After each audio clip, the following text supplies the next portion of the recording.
Assalomu alaykum. Men nevropatolog Murodxon Usmonov. Bugun siz bilan artroz kasalligi haqida atroflicha gaplashamiz. U nimadan paydo bo'ladi? Alomatlari qanaqa? Qanaqa to'g'ri tashxis qo'yiladi? Va bemor uyida o'ziga o'zi qanday yordam ko'rsatishi mumkinligi haqida sodda va tushunarli qilib tushuntiraman. Artroz kasalligi keng tarqalgan kasallik bo'lib, 30 yoshdan keyin aholini 40%da, 60 yoshdan keyin esa 70% aholida kuzatilishi mumkin bo'lgan kasallik hisoblanadi. Muhimi shundaki, artroz kasalligini sekinlashtirish va hayot sifatini yaxshilash mumkin. Artroz o'zi nima? Artroz bu bo'g'im tog'aylarini asta-sekin yemirilishi, bo'g'im oralig'ini torayishi va jarayonga bog'lam, mushaklar, paylar qo'shilishi bilan kechuvchi kasallik hisoblanadi. Muhimi shundaki, artroz faqatgina yosh bilan bog'liq kasallik emas. Uni keltirib chiqaradigan bir necha omillar mavjud. Bular noqulay, ya'niki noto'g'ri yuklama berish, yallig'lanish, bo'g'im biomexanikasini buzilishi va bo'g'im metabolizmini buzilishi bilan kechadigan kasallik hisoblanadi. Artroz sabablari nimalardan kelib chiqishi haqida gaplashamiz. Birinchisi, yoshga bog'liq o'zgarishlar. 30-40 yoshdan keyin sinovial suyuqlik va kollagen miqdori kamayadi va tog'aylarni o'zini o'zi tiklash funksiyasi ham asta-sekin kamayib boradi.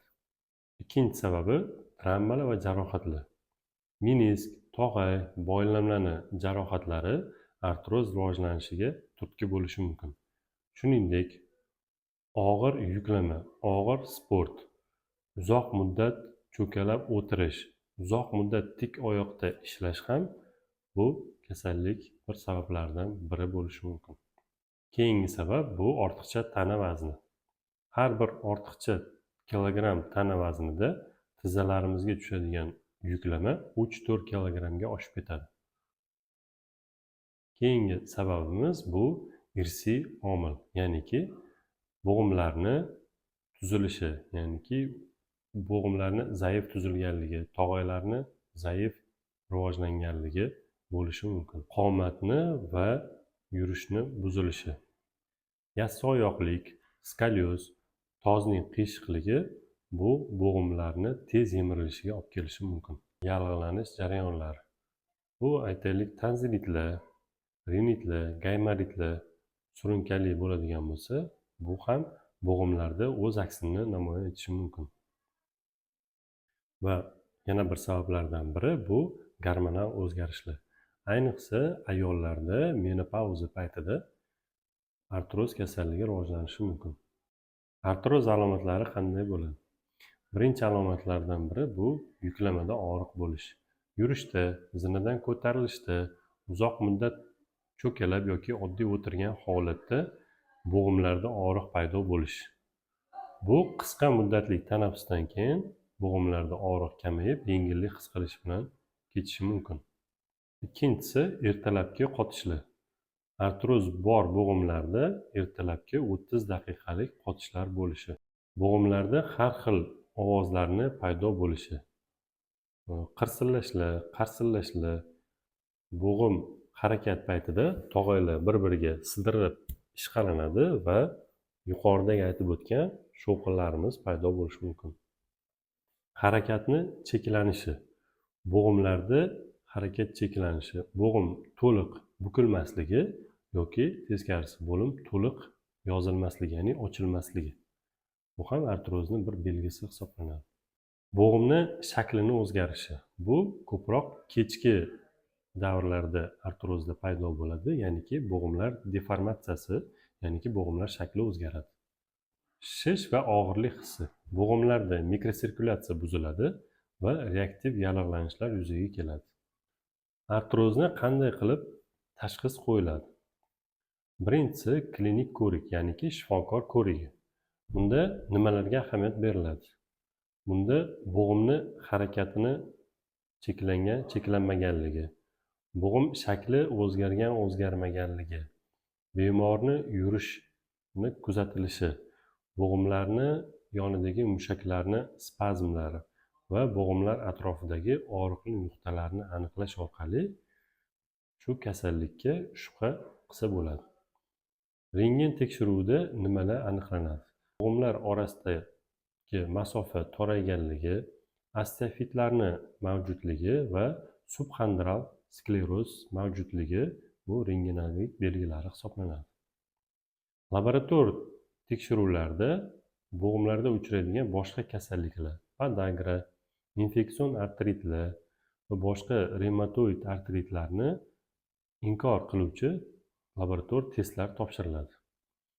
UZI tekshiruvida esa bo'g'imdagi suyuqlikni holati baholanadi. Eng asosiy va ko'proq bizga ma'lumot beradigan tekshiruv bu MRT tekshiruvi. Bunda menisk, tog'ay, boylamlar holati ko'riladi va baholanadi. Shunga qarab artroz darajasi qo'yilishi mumkin. Uy sharoitida artrozi bor bemorlar qanday qilib o'ziga o'zi yordam berishi mumkin? Bo'g'imlar harakatni yaxshi ko'radi, lekin ortiqcha yuklamani yomon ko'radi. Eng tavsiya qilinadigan mashqlar bular: me'yoriy yurish, suzish, velosiped haydash va yengil gimnastika hisoblanadi. Nimalardan qochishimiz kerak?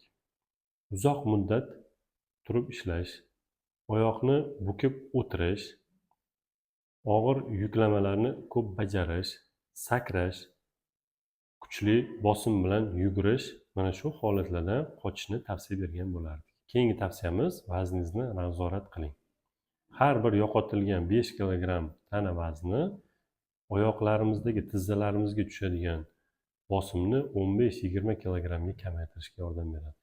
Mushaklarni mustahkamlash. Kuchli son mushaklari bo'g'imlarga tushadigan yuklamani 30-40% ga kamaytirib beradi. Izometrik mashqlar, stretching ya'ni cho'zilish mashqlari, yengil gimnastikalar bo'g'imlardagi nagruzka ya'niki yuklamani kamaytirishga yordam beradi. Keyingi tavsiyamiz yengil uqalash ya'niki massaj qilish. Bunda bo'g'imlar atrofidagi mushaklarda qon aylanishi yaxshilanadi va bo'g'imlar oziqlanishi yaxshilanadi. To'g'ri poyabzal tanlash ham muhim o'rin tutadi. Amortizatsiyasi yaxshi bo'lgan poyabzal bo'g'imlarni asraydi. Agar yassi oyoqli bo'ladigan bo'lsa, maxsus pataklar, ruschasiga aytganda stelkalar taqishni maslahat bergan bo'lardik. Ish joyini va turmush sharoitini to'g'rilash. Bunda uzoq muddat o'tirib ishlashni kamaytirish, oyoqlarni bukib o'tirish yoki cho'kalab o'tirishni yo'qotish, 30-40 daqiqa o'tirib ishlagandan keyin turib yurib kelishni maslahat bergan bo'lardim. Va yana bir asosiy tavsiyalarimizdan biri bo'g'im tog'ayini oziqlanishini ta'minlash. Bunda kollagen, vitamin D, o'simliklardan tayyorlangan yallig'lanishga qarshi vositalar, omega 3 vositalarini ovqat ratsioniga qo'shish. Xulosa qilib aytadigan bo'lsak, artroz kasalligi yillar davomida rivojlanadigan kasallik hisoblanadi. Lekin unga vaqtida va to'g'ri yondashadigan bo'lsak, bu kasallikni sekinlashtirish mumkin. Asosiysi erta tashxis qo'yish, muntazam parvarishlash, to'g'ri yuklama berish, vaznni nazorat qilish va to'xtovsiz harakat me'yorida bo'lishi. Sog'lig'ingizga bee'tibor bo'lmang va bo'g'imlaringizni asrang. Xayr, salomat bo'ling.